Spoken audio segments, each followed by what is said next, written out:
Last week, I told you guys 3 reasons you should watch Kaguya-sama Love is War. Now we are in the dreaded second week of Anime of the Month, which means now I must tell you 3 reasons why you should probably not watch this show. Now, don't get it twisted. I do actually enjoy this show. This is a show that I thoroughly enjoyed. Me and Q sat back, relaxed, watched it straight through, almost no breaks damn near, and we loved it the entire way through. That's how you know we actually like a show. Like, there's some shows that we watch and we'll just take a pause from watching it and then go watch something else. No, this show is something that we decided to put on, start from episode 1. I think we watched episode 1. We didn't continue for a little bit because we had a bunch of other shows that we were still trying to catch up on. And then when we finally had a pause in our life, we were able to start watching this show. And once we started, we didn't stop no matter what, even if there was new episodes and new shows coming out. So that is how you know we actually enjoy this show thoroughly.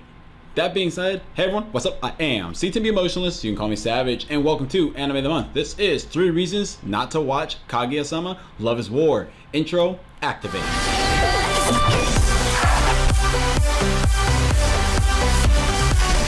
It is quite long running for today's standards when it comes to anime. Now, mind you, if you actually did watch this series in the course of the time of when each season was released, it's not that big of a deal. I mean, one season is 12 episodes, and the next is 12 episodes, and the third is 12. But if you started kind of late, like I did, for example, that would be 36 episodes, and in today's standards for anime, that is considered long. Now, mind you, I come from an era where one season for an anime was 24 to 26 episodes, so, and that's not even me considering the era prior where it would just keep going and going and going until they decide to wrap up the story, basically. But that being said, for people who may be new to anime or they've been watching anime for a while and they just think that 36 episodes is way too long, I completely understand. I still think that it's not too bad or too big of a deal. If you find that kind of like too long, just watch it in parts. That's what I would do. Just watch the first season, take a break, then go to second, then take a break, then go to third, if that's just how you like to roll.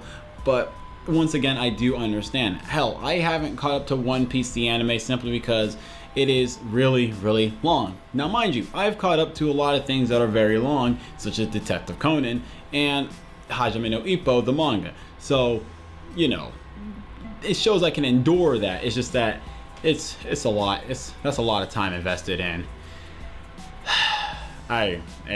You gotta give me a break. Maybe one day I'll make a video on why, but it is what it is. But that being said, I understand that for some people 36 episodes may be a little bit too long for them. They might not be interested that much. It is a romance school setting, so maybe that may factor in whether or not you want to invest your time into the 36 episodes. But that is something I have to warn people who may or may not be interested in checking this out. The show can feel rather stagnant sometimes. Now, mind you, I actually disagree with this already. Not gonna front. I'm gonna say it right now. I don't exactly agree with this reason, because the times where you feel stagnant, the reason why you may feel that is because you're now entirely focusing on the side characters or the support characters rather than the main cast or the main couple that you're kind of here for, presumably. So usually with this kind of feeling, you may feel like the story, at least for these two to get together, may just feel like it's taking forever. But that being said, it's not that it's actually stagnant. It's just that you're taking a break from the main couple. It's their pacing that made you feel like it's going really slow. So that being said, you have to understand that basically you're just feeling a little. This show can feel rather stagnant if you are here for this kind of story and whatnot. Now, mind you, yes, the other characters are there, and I do enjoy all of them, and I do think that their own individual stories are interesting and compelling. However, some people may not, and some people may not really be invested or actually even care about those side stories. Basically, sometimes we even will go ahead and have some random nonsense where they'll be playing a game that Chika just decided, hey, let's play this game, and yeah, there's some romance between the main characters, Kaguya and Shirogane, but that doesn't really mean anything's actually progressing. We're just getting cheesy, sappy romance stuff between two genius nerds, basically. So that being said, I completely understand why you feel like it can feel repetitive or stagnant at some time, rather than any actual progression into what is supposed to be happening in the story. But I do feel like those stagnant portions are actually more or less supposed to be a little bit more comedic, and also for character development of other characters. So just keep that in mind if you feel like it is way too stagnant, and if you still are kind of like, you're just trying to see this romance get, moving forward. I completely understand and can get why you may not be interested in watching this series as well. In the 3 seasons that we are watching, there isn't really any exterior conflict at all to the main cast. Most of the conflict that is being sent their way whatsoever is all interior. Because remember, at the end of the day, yes, even though Kaguya and Shirogane are geniuses, once again, they are just high schoolers, and also they're dumbasses, all right? They're kind of stupid. Teenagers can only be oh so smart. They lack experience of the real world, blah, blah, blah, naivety, blah, blah, blah, youth, blah, blah, blah, love. But that being said, it can also, hear me out, it feel kind of dull, the fact that a lot of the problems in this world doesn't have to really do with any outside interference or maybe societal issues or blah blah blah. It more or less has to do with internal stuff within the insecurities that each character has. Hilariously enough, is every character has some form of insecurity. Why? Because they are high schoolers. Where Shirogane never feels like he is good enough. This stems from his mommy issues. Then you have, Kaguya, who also feels like she is not good enough because she is a bastard child of the Kaguya household and basically the only wham in there, so, whatever. Then you have Ishigami, who's just a mess altogether because, don't even get me started.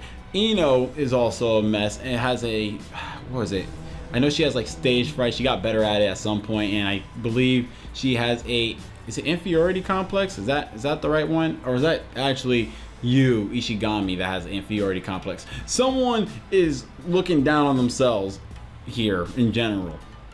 Yeah. So a lot of the issues that these teenagers go through are teenager problems. So I can understand how that can feel rather dull. Once again though, this series is a psychological has a psychological tag right on there. I've seen it on the manga apps, so I'm going to believe their word. So that being said, I completely understand if maybe psychological isn't your thing and you actually prefer exterior conflict, then maybe this series isn't for you. Yes, at some point in the manga, you will get to a portion where there is actual exterior conflict, but that's like way later, and at the same time, it's not that long. The arc is not. It's not dragged out long enough where you could feel like, yeah, finally some societal stuff. And rather than that, it's actually just, it's rather short. And I actually think it's paced at a proper rate, and it's at an appropriate length that is actually digestible as well. So I have no complaints about what the exterior conflict is. But a lot of people do like exterior conflicts in their romances. It feels nice when you have someone's parents say, you're not good enough for my daughter, or someone's like, I'm gonna go to this college overseas and blah blah blah. So it's just one of those things where there's not a lot of it. Most of it is all interior and psychological based off their own insecurities. But I thought that was a bonus, but other people may see this as a downside, and I completely understand. That being said, I hope you guys enjoyed the video. Please be sure to like, comment, subscribe, all that jazz, cookies and milk. Also, ring the notification bell. That will let you know whenever I post a video.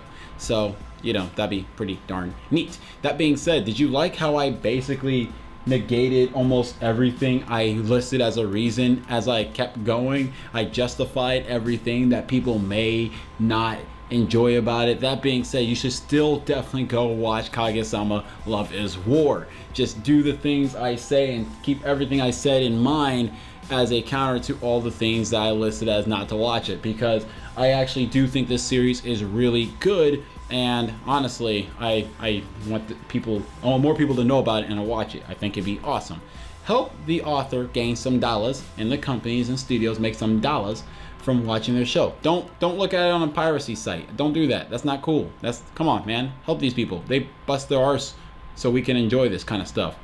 Anyway, I will see you guys again next week for, wait, what's the name of that video? It's the psychology. Oh yeah, okay. I almost messed up that word, but the psychology of Yu Ishigami and why everyone loves him. There you go. Yeah, we're gonna talk about Yu Ishigami next week. I'll see you guys next time. Peace.